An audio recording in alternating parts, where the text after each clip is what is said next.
ಮುಂದುವರೆದು ಈಗ ಏನು ಧರಣಗಳನ್ನ ಮಾಡಿದ್ದೀವಿ, ಉಪವಾಸ ಸತ್ಯಾಗ್ರಹ ಮಾಡಿದ್ದೀವಿ, ಸ್ಟ್ರೈಕ್ ಮಾಡಿದ್ದೀವಿ, ಸಂಬಳ ಕಳ್ಕೊಂಡಿದ್ದೀವಿ, ಆದರೆ ಇದುವರೆಗೂ ಇತ್ಯರ್ಥ ಆಗಿಲ್ಲ.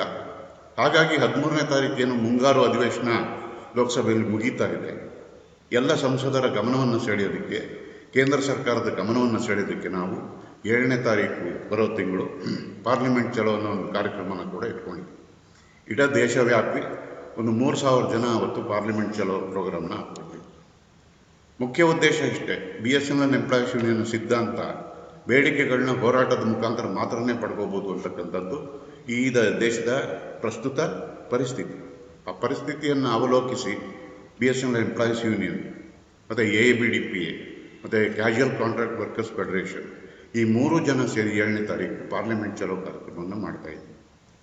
ಈ ಎಲ್ಲವೂ ನಡೀತಾ ಇರುವಾಗ ಕೇಂದ್ರ ಸರ್ಕಾರದ ಇನ್ನೊಂದು ಒಂದು ಷಡ್ಯಂತ್ರ ನಡೀತಾ ಇದೆ. ಈಗಿರ್ತಕ್ಕಂಥ ಜನ ಕೂಡ ಜಾಸ್ತಿ, ಇವರಲ್ಲಿ ಇನ್ನೊಂದು 15-20 ಸಾವಿರ ಜನನ ಮನೆಗೆ ಕಳಿಸ್ಬೇಕು ಅಂತಕ್ಕಂಥ VRS 2 ಅನ್ನೋದನ್ನು ಕೂಡ ಪ್ಲ್ಯಾನ್ ಮಾಡ್ತಾ ಇದ್ದಾರೆ. ಇದು ಮೊದಲನೇ VRSೇ BSNLಗೆ ಮಾರಕ ಆಗಿದೆ. ಈಗ ನೀವು ಯಾವುದೇ ಗ್ರಾಹಕ ಕೇಂದ್ರಕ್ಕೆ ಹೋದರೆ, ಗ್ರಾಹಕ ಸೇವಾ ಕೇಂದ್ರ BSNL ಹೋದರೆ ಅಲ್ಲಿ ನೀವು ಬೈಕೊಂಡು ಬರ್ತೀರಿ, ಬೈಕೊಂಡು ಬಂದಾಗ BSNL ಬೈಕೊಂಡು ಬರ್ತೀರಿ. ಆದರೆ ನಿಜಾಂಶ ಏನಪ್ಪ ಅಂತಂದರೆ ಅಲ್ಲಿ ಯಾರು BSNL ನೌಕರರ ಕೆಲಸ ಮಾಡ್ತಾ ಇಲ್ಲ, ಅದನ್ನು ಹೊರಗುತ್ತಿಗೆಗೆ ಕೊಟ್ಬಿಟ್ಟಿದ್ದಾರೆ. ಹೀಗಾಗಿ ಪ್ರೈವೇಟೈಸೇಷನ್ ಅಂತಕ್ಕಂಥದ್ದು ಹಂತ ಹಂತವಾಗಿ ತೆರೆಮರೆಯಲ್ಲಿ ನಡೀತಾನೆ ಇದೆ. ಆದರೆ ನಿಷ್ಠೆಯಿಂದ PNT, DOT, BSNLಗೆ ಸೇವೆ ಸಲ್ಲಿಸಿದಂಥ ನೌಕರರಿಗೆ ಬಹಳ ದೊಡ್ಡ ಮಟ್ಟದ ಅನ್ಯಾಯ ಆಗ್ತಾ ಇದೆ.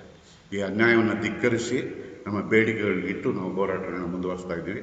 ಈ ಮೂಲಕ ನಮ್ಮ ಸದಸ್ಯರಿಗೆ ಮತ್ತು ಗ್ರಾಹಕರಿಗೆ ನಾವು ಒಂದೇ ಮಾತು ಹೇಳೋದು, ಗುಣಮಟ್ಟದ ಸೇವೆಯನ್ನು ಕೊಟ್ಟಾಗ ಮಾತ್ರನೇ ಒಂದು ಕಂಪನಿಗೆ ಆದಾಯ ಬರುತ್ತೆ. ಆ ಆದಾಯ ಬಂದಾಗಲೇ ಕ್ಷೇಮಾಭಿವೃದ್ಧಿ ನಡೆಯುತ್ತೆ ಅಂತಕ್ಕಂಥದ್ದು ನಮ್ಮ ಬಲವಾದ ಅಚಲವಾದ ನಂಬಿಕೆ. ಈ ನಿಟ್ಟಿನಲ್ಲಿ ಸರ್ಕಾರ ಸಕ್ರಿಯವಾಗಬೇಕು. ತಾನು ಮಾಡಿರೋ ತಪ್ಪುಗಳನ್ನ ತಿದ್ದುಕೊಂಡು BSNLನ ಟೆಲಿಕಾಂ ಕ್ಷೇತ್ರದಲ್ಲಿ ಉಳಿಸಬೇಕು.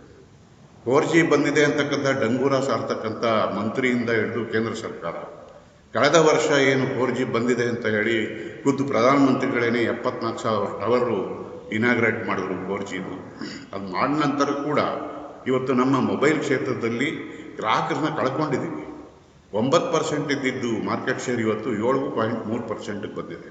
ಜೊತೆಗೆ 4G ಅಷ್ಟು ಗುಣಮಟ್ಟದ್ದಾಗಿದ್ದಿದ್ದರೆ BSNL ನಮ್ಮ ಆದಾಯ ಹೆಚ್ಚಬೇಕಾಗಿತ್ತು.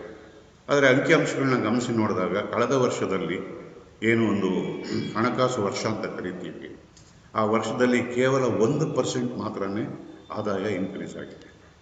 ಈ ನಿಟ್ಟಿನಲ್ಲಿ ನೌಕರರು ತಪ್ಪೇನು?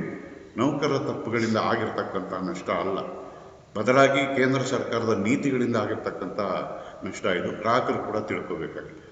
ನಾಳೆ ದಿವಸ ಮೊನಪಲೈಸ್ಡ್ ಆಗಿಬಿಟ್ರೆ, ಈಗ ಡಿಯೋಪಲಿ ಇದೆ, ವೋಡೋಫೋನ್ ಶೇರ್ಗಳನ್ನ ಕೂಡ ಸರ್ಕಾರನೇ ತೊಗೊಂಡಿದೆ 38.8%.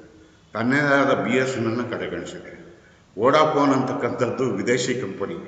ವಿದೇಶಿ ಕಂಪನಿಯ 40% ಶೇರ್ಗಳನ್ನ ತೊಗೊಳ್ತಕ್ಕಂಥ ಉದಾರ ಮನೋಭಾವ ಇರ್ತಕ್ಕಂಥ ಕೇಂದ್ರ ಸರ್ಕಾರ ತನ್ನದೇ ಆದಂಥ BSNL ಕಂಪನಿಯನ್ನು ಕೊಲ್ಲೋದಕ್ಕೆ ಹೊರಟಿದೆ. ಈ ಎಲ್ಲ ಷಡ್ಯಂತ್ರಗಳ ವಿರುದ್ಧ ನಾವು ಹೋರಾಟ ಮಾಡ್ತಾ ಇದ್ದೀವಿ. ಅನೇಕ ವಿಷಯ ಇದೆ. ಇನ್ನೊಂದು ಪ್ರಮುಖ ವಿಷಯ, ಈ ದೇಶದ ಹಿರಿಯ ನಾಗರಿಕರು ಅಂತ ಏನು ಕರಿತೀವಿ, ನಿವೃತ್ತಿ ಆದಮೇಲೆ ನಾವೆಲ್ಲ ಹಿರಿಯ ನಾಗರಿಕರು. ನಮ್ಮ ಜೀವನವನ್ನು ಅಷ್ಟು ಕಡೆಗಣಿಸಿದೆ ಕೇಂದ್ರ ಸರ್ಕಾರ. ವೇತನ ಪರಿಷ್ಕರಣೆ ಆದ್ರೇ ಪಿಂಚಣಿ ಪರಿಷ್ಕರಣೆ ಅಂತಾರೆ. ಪಿಂಚಣಿ ಪರಿಷ್ಕರಣೆ ಆದ್ರೇ ನಿವೃತ್ತಿಯಾದಂಥ ನೌಕರರ ಜೀವನದಲ್ಲಿ ಒಂದು ನಗುವನ್ನು ಕಾಣಬಹುದು, ನೆಮ್ಮದಿಯನ್ನು ಕಾಣಬಹುದು.